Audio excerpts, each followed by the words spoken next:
오늘 함께 나눌 말씀의 제목은 십자가의 부활을 아는 삶이라는 제목을 가지고 하나님 말씀 나누겠습니다. 오늘 부활주일이죠. 부활주일. 예수님께서 우리 죄를 사하시기 위해 십자가에 죽으시고 장사한 지 사흘 만에 죽음의 권세를 이기고 부활하신 역사적인 사실을 기념하는 날이 부활주일입니다. 부활은 다시 살아나는 것을 의미합니다. 그래서 부활의 은혜는 새로운 시작을 의미하고 회복을 의미하고 소생을 의미합니다. 저는 예수님의 부활이 나와 무슨 상관인가 하는 질문을 조심스럽게 던져봅니다. 도대체 부활이라는 것이 무엇인가? 예수님의 부활과 오늘을 살고 있는 나하고 무슨 상관인가? 아니 목사님 그것도 몰라요? 라고 말씀하실 수 있겠어요? 잘 모르겠어요. 사실 예수님의 부활, 역사적인 기록과 논조와 신학적인 것을 찾아 말하라면 얼마든지 말할 수 있을 것 같아요. 그런데 예수님의 부활이 나와 무슨 상관인가 하는 이 질문에 답하기가 제 자신이 참 부끄럽고 제 자신이 너무 자신 없고 너무나 약하기 때문에 말하기가 참 어렵다라는 생각을 해보게 됩니다. 예, 믿습니다. 부활 믿습니다. 라고 하는 것이 부활 신앙입니까? 내가 예수 믿어 죽은 후에 천당 간다는 거 믿습니다. 그것이 부활 신앙인가요? 다시 오시는 재림의 때에 예수님을 믿다가 죽은 사람들이 무덤에서 다시 일어나는 것을 내가 믿는 것, 이것이 부활 신앙입니까? 그렇지 않을 것 같아요. 부활 신앙이 그렇다면 지금을 살고 있는 우리하고는 사실 상관없어요. 너무 멀어요. 너무 추상적이에요. 다시 산다는 것이 도대체 무엇일까? 어떻게 믿음 가지고 살아야 주님이 부활하신 것처럼 우리도 다시 살아갈 수 있을까 하는 고민을 깊이 해보게 됩니다. 여러분, 신앙은 고백이 끝이 아닙니다. 고백한다고 신앙 있는 것, 믿음 있는 것이 아닙니다. 신앙은 마음속에 담아둔다고 해서 신앙과 믿음 아닙니다. 신앙은 고백에서 마음으로, 마음에서 삶으로 이루어지는 것이 신앙이에요. 부활 신앙도 마찬가지입니다. 믿습니다. 부활. 예수님 부활하셨습니다. 고백하고 찬송하고 기뻐 나가면서 달걀 몇 개 먹는 것이 부활입니까? 그것이 부활 신앙입니까? 그렇지 않습니다. 다시 살아가는 그리스도인으로 내가 어떻게 부활의 삶으로 살 것인가 하는 이 고민, 이것이 우리 안에 있지 아니하면 우린 다 가짜입니다. 로마서 12장 1절에 보면 아주 중요한 힌트의 말씀을 우리에게 허락해 줍니다. 거기에 보면 산 제물이라는 이야기가 나와요. 그러므로 형제 여러분, 내가 하나님의 자비를 생각하며 권합니다. 여러분의 몸을 하나님이 기뻐하시는 거룩한 산 제물로 드리십시오. 이것이 여러분이 드릴 영적 예배입니다. 라고 말해요. 산 제물, 한번 상상력을 발휘해 보십시오. 산 제물로 드리면 그 제물은 삽니까? 죽습니까? 팔팔하고 싱싱한 제물 하나님 앞에 드리면 그 제물 살아요? 죽어요? 죽어요. 그런데 죽은 제물이 어떻게 영적인 예배를 드릴 수 있습니까? 사도 바울은 부활신앙에 대해서 그 누구보다 잘 아는 사람, 잘 설명하는 사람이 사도 바울이에요. 그가 우리에게 말하는 거예요. 여러분, 여러분의 모습을 산 제물로 하나님 앞에 드리십시오. 그러면 하나님은 그 제물을 받으신대요. 그래서 우리로 하여금 예배를 드리게 한다는 거예요. 무슨 예배냐면 영적인 예배. 영적이라는 것이 뭘까요? 죽은 다음에 드리는 예배가 영적인 예배입니까? 우리하고 아무 상관없는 어떤 추상적인, 어떤 이상적인 그런 예배가 영적 예배입니까? 그렇지 않습니다. 영적 예배는 진실, 그리고 참됨, 내 마음, 거짓이 없음, 이것을 의미해요. 그러니까 내가 주님 앞에 산 제물을 올려드리면 주님은 내 제물을 받으시고 나로 하여금 내 마음을 받으셔요. 진실의 마음을 받으시고 영적인 예배를 드릴 수 있도록 하신다는 거예요. 그래서 부활의 신앙은요, 믿습니다 하는 것이 부활의 신앙 아니에요. 부활의 신앙은 내 자신을 쳐서 주님 앞에 내어놓는 거예요. 그래서 주님은 나를 받으시고 나를 새롭게 해 주시는 거예요. 세상은 어떻습니까? 오른쪽 뺨을 치면 그 사람을 죽일 듯이 달려듭니다. 근데 성경은 왼쪽 뺨도 돌려드려요. 겉옷을 달라고 하면 사람들 어떻게 합니까? 절대로 안 주죠. 더 많은 것을 빼앗습니다. 그런데 속옷까지 주라고 말합니다. 오리를 가자고 하면 십리를 가주는 것이 말씀이고, 주는 자가 받는 자보다 복이 있다고 말씀하시는 것이 주님의 말씀이에요. 생각해보면 이 일이 어떻게 우리에게 가능할까? 가능할 것 같습니까? 저는 불가능이라고 생각합니다. 우리가 죽지 않으면 그런 일은 일어나지 않습니다. 산 제물로 드릴 수가 없어요. 가짜 그리스도인이 아니라 진짜 그리스도인이 되어야 하는 거예요. 진짜 그리스도는 뭘까요? 삶을 이야기해요. 너 어떻게 살고 있니? 라고 하는 질문에 나 이렇게 살고 있습니다 라고 말할 수 있어야 하는 거예요. 마태복음 5장 14절에 보면 너희는 세상의 빛이라 산 위에 있는 동네가 숨겨지지 못할 것이요 라고 말해요. 우리를 향해서 세상의 빛이래요. 빛은 숨기려고 해도 숨겨지지가 않는데요. 산속 깊숙한 곳에 어둠이 짙은 그 산에 마을이 있는지 동네가 있는지 어떻게 하냐면 빛을 보고 안다는 거예요.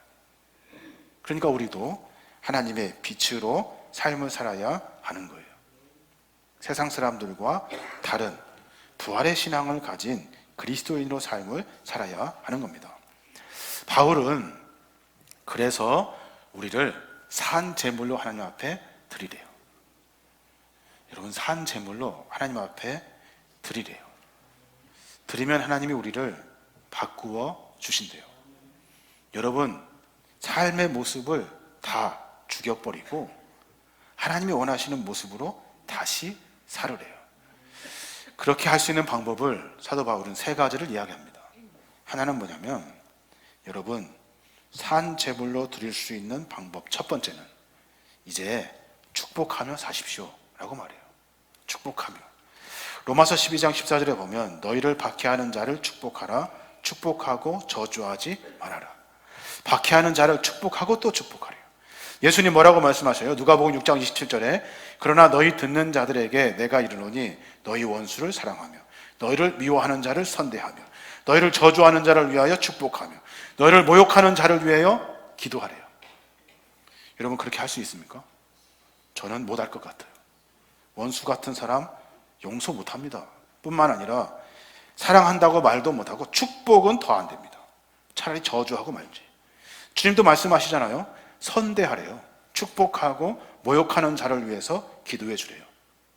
그것이 가능합니까? 사도 바울은 그것이 가능해야 내가 주 앞에 산 제물로 올려드리는 거래요. 그래야 부활신앙을 깨닫게 된대요. 예수님의 십자가의 행보를 우리가 고난주간 특별 새벽기도를 통해서 조금 들여다봤습니다. 예수님 잡히셨을 때 사람들은 얼굴에 침을 뱉어요. 주먹으로 내치고 뺨을 때리고 네가 그리스도이냐고 조롱해요. 채찍으로 때린다고요. 그 채찍을 맞으면 살점이 다 뜯겨요. 매를 맞고 왕이라고 조롱하면서 면류관을 씌워주는데 시덕거리며 비웃으면서 무서운 가시로 만든 아주 날카로운 면류관을 예수님의 머리에 씌워요. 씌우는데 공손히 씌우는 것이 아니라 피가 나서 그냥 죽으라고 꽉 눌러가지고 가시로 만든 면류관을 예수님의 머리에 그냥 끼워 넣어요. 왕이라고 홀이라고 하는 것을 쥐어주는데 그 손에 덧친 들에 자라는 갈대를 꺾어서 예수님 손에 쥐어줘요. 그리고 막 웃으면서 시덕거리다가 그 손에 있는 갈대를 빼앗아서 그 갈대를 가지고 주님의 뺨을 때려요. 사람들이 조롱하는 소리를 다 듣고 주님을 십자가에 못 박는 만티 소리를 다 듣고 그리고 거친 숨소리를 그 병사들의 거친 숨소리와 함께 주님을 예수님이 십자가에 못 박히는 그 순간에 예수님은 그 병사의 소리를 들으면서 하시는 말씀, 하나님 쟤네 좀 다 죽여주십시오. 쟤네들 다 멸망시켜 주십시오가 아니라 하나님 저 사람들을 용서해 주십시오. 저 사람들은 자기들이 하는 일을 잘 모릅니다 라고 말씀하셔요. 그게 가능합니까? 그게 가능합니까? 여러분 삶 속에 그 일이 가능하냐는 거예요. 가능하지 않으면 부활신앙을 깨닫지 못하는 거예요. 그래서 우리는 형제들과 서로 함께 동거하며 불쌍히 여기며 겸손한 마음으로 삶을 사는 거예요. 우리의 삶의 이야기는 그래서 부활의 이야기가 되는 거예요. 빌립보서 2장 3절에 보면 그런 말씀이 있어요. 아무 일에든지 다툼이나 허영으로 하지 말고 오직 겸손한 마음으로 각각 자기보다 남을 낮게 여기라 그랬어요. 이게 바로 부활의 신앙이라는 거예요. 두 가지, 또 하나 말씀하는데, 두 번째는 뭐냐면 부활의 신앙을 갖는 사람은 선한 사람이래요. 선한 사람. 로마서 12장 17절에 보면 아보에게도 악을 악으로 갚지 말고 모든 사람 앞에 선한 일을 도모하라 라고 말해요. 악을 악으로 갚지 말아요. 가능합니까, 여러분? 나한테 악한 일을 한 것을 알면 기어이 그냥 악으로 밟아버려야 되죠. 그래야 그게 정상적인 사람이에요. 그런데 신앙인들은, 부활의 신앙을 가진 사람은 악을 악으로 갚지 말아요. 선한 사람이 되래요. 시편 37편에는 악을 행하는 자들 때문에 불평하지 말며 불의를 행하는 자들을 시기하지 말래요. 그들은 풀과 같이 속히 배임을 당할 것이며 푸른 채소같이 쇠잔할 것이래요. 여러분, 악을 악으로 갚지 않고 선으로 갚을 자신이 있습니까? 저는 없습니다. 저는 나한테 악으로 대한 사람은 반드시 악으로 갚는 것이 인간의 모습이에요. 그런데 주님은 우리에게 악을 악으로 갚지 아니하는 십자가의 모습을 우리에게 보여주셨어요. 악으로 대하는 많은 사람들을 용서하셨고 그들에게 십자가의 사랑을 보여주셨어요. 이게 바로 부활의 신앙을 깨닫는 사람들의 삶의 모습이에요. 마지막 세 번째로 사도 바울은 부활의 신앙을 가진 사람이 어떻게 살아가냐면 모든 사람과 화목한 사람이 부활의 신앙을 가진 사람이라고 말해요. 예수님으로 인해서 우리는 하나님과 화목하게 되었어요. 하나님은 정의로운 하나님이셔서 천번이고 만번이고 심판해서 우리를 멸망시킬 만한 죄를 우리는 다 지었어요. 그런데 하나님은 다 용서하셔요. 왜요? 예수님 때문에 화목하게 되신 거예요. 그래서 주님은 우리에게 화목을 명령하셔요. 십자가를 바라보면서, 십자가의 부활을 바라보며, 십자가의 고난을 바라보며 우리가 생각할 것은 뭐냐면 예수님이 죽으심으로 말미암아 하나님과 우리가 화목되었다는 거예요.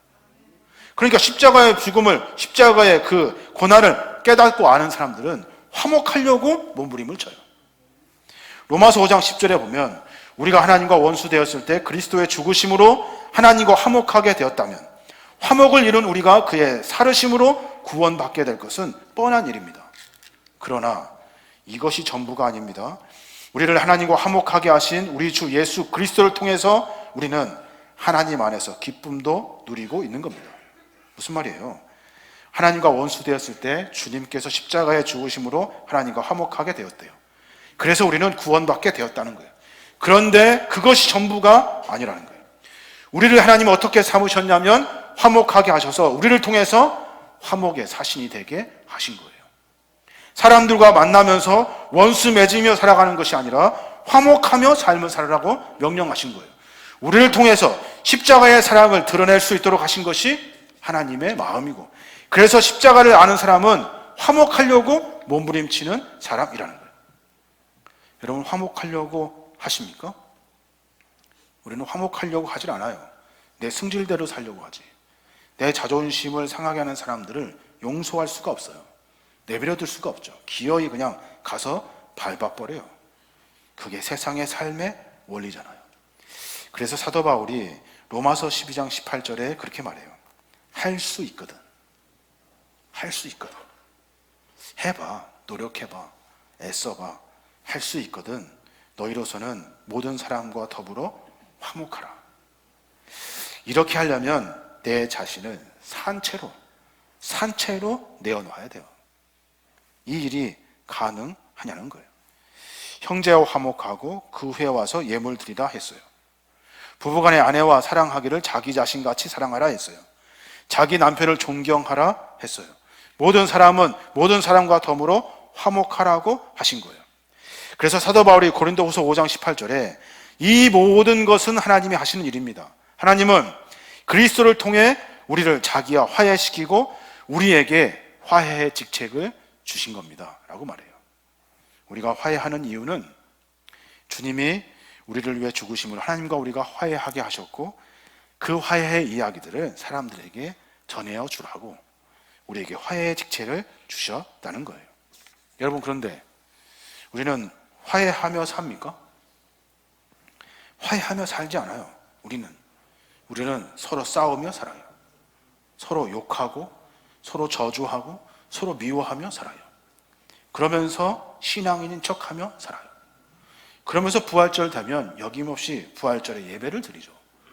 부활의 신앙이 뭔지도 모르고 자기 멋대로 살아요. 화목하게 하는 자는 복이 있다 그랬어요. 시편 37편에 보면 온전한 사랑을 살피고 정직한 자를 볼지어다. 모든 화평한 자의 미래는 평안이니라 했어요. 화목한 사람은 평안의 복을 얻게 되어 있어요. 원수는 하나님이 갚아요. 오늘 19절에 뭐라고 말씀합니까?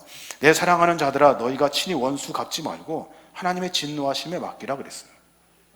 원수 갚는 것이 내게 있으니 내가 갚아줄 것이다 라고 말씀하셨어요. 주께서 말씀하셨다고요. 내 원수가 줄이거든 먹이고 목마르거든 마시게 하라. 그래서 내가 숯불을 그 머리에 놓은 것 같이, 네가 숯불을 그 사람의 머리에 놓은 것 같이 그 사람 얼굴이 벌게지도록 창피하도록 그렇게 만드는 것이 너의 일이야. 그래서 너는 화목의 일을 해야 돼 라고 말씀하고 있는 거예요. 여러분, 죄송하지만 원수 갚는 것은 하나님께 있어요. 우리에게 있지 않아요.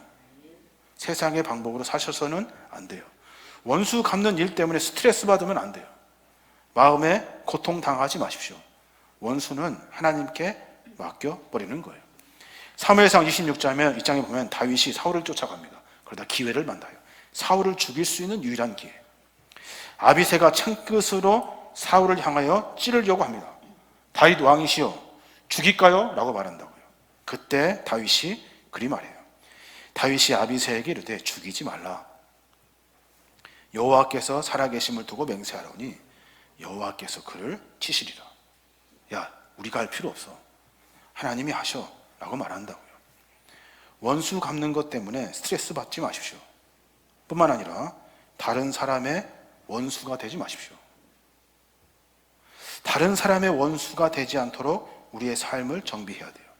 이 일은 후회한다고 해결되지 않아요. 주님, 잘못했습니다. 후회한다고 되지 않아요. 회개하고 용서를 구하고 화해하기가 내가 죽는 것보다 더 어려워요. 그러니까 함부로 원수 맺지 마셔야 돼요. 그게 부활신앙을 가진 사람들의 삶의 모습이에요. 사랑하는 여러분, 부활이 무언가 한번 깊이 생각해 봅니다. 다시 사는 것이 도대체 뭘까? 뭔 이야기입니까? 그러면 아무 상관없어요. 그냥 내버려둬요, 그냥. 근데 부활의 신앙은 오늘을 살고 있는 우리에게 명령하신 하나님의 신앙이에요. 부활 신앙으로 살으라는 거예요. 저주 좀 그만해라. 이제 축복하며 살아라. 악한 일 좀 그만해라. 선한 일 좀 하며 살아라. 그리고 나서 매번 원수 같으며 쫓아다니지 말고 매번 사랑하며 화해하며 삶을 살아라 라고 말하고 있는 거예요. 서두에 말씀드렸습니다. 신앙은 고백이 중요한 것이 아니에요. 예수 믿습니다. 큰 소리로 한다고 해서 그것이 다가 아니라고요. 신앙은 나 마음이 있습니다.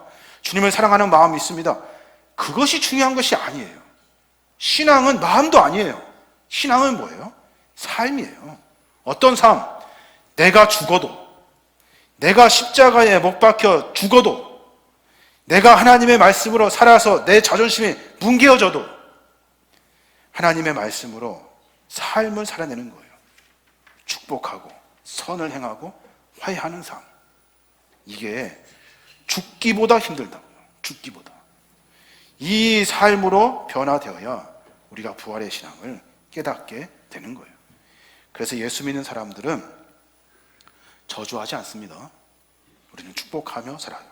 예수 믿는 사람은 악을 악으로 갚지 않고 악을 쫓아다니지 않습니다. 예수 믿는 사람은 선한 일을 하려고 몸부림칩니다. 예수 믿는 사람들은 원수 맺지 않습니다. 우리는 화목하려고 몸부림칩니다. 왜요? 예수님이 십자가에서 그 일을 다 보여주셨어요. 저주하지 않고 축복하셨고, 우리로 화해하게 하시려고 자기 생명을 내어놓으셨고, 우리로 하여금 더 중요한 하나님의 은혜를 깨닫게 하시려고 자기 목숨을 내어주셨어요. 그리고 나서 진실한 마음으로, 진정한 마음으로 영적인 예배를 드릴 수 있도록 우리에게 기회를 주신 거예요. 사랑하는 여러분, 우리의 삶의 모습을 다시 한번 점검해 봤으면 좋겠습니다. 부활신앙 입으로 떠들지 마십시오. 여러분의 삶을 고쳐내십시오. 그때 우리는 부활의 종으로, 하나님의 사람으로 다시 태어날 수 있는 겁니다. 저 여러분, 그런 삶으로 말미암아 믿음과 삶이 부활의 신앙으로 새롭게 변화되시는, 다시 살아내시는 믿음의 종들 되시길 주님의 이름으로 축원합니다. 주 하나님 독생자 예수 날 위하여 오시었네. 내 모든 죄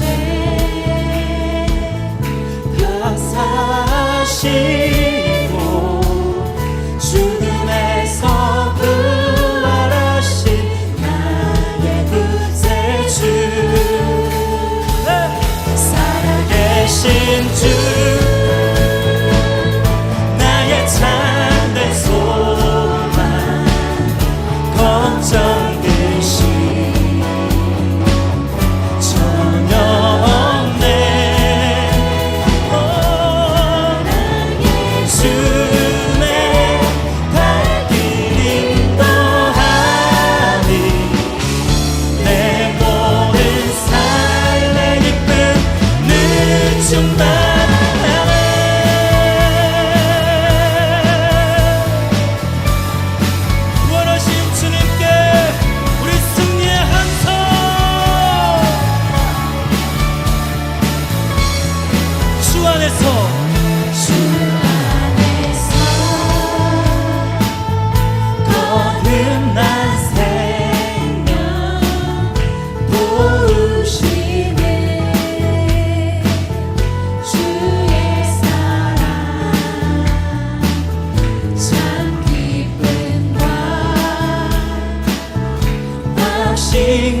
가지고 예수님의 도심을 믿으며 살리 살아계신 주,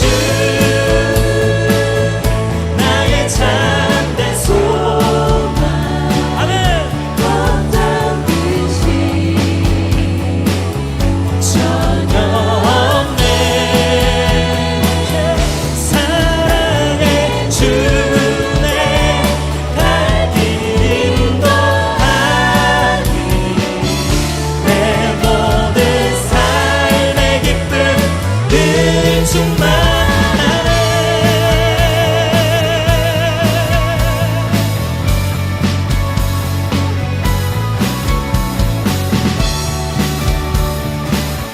소망을 가지고 우리 3절로 고백합니다.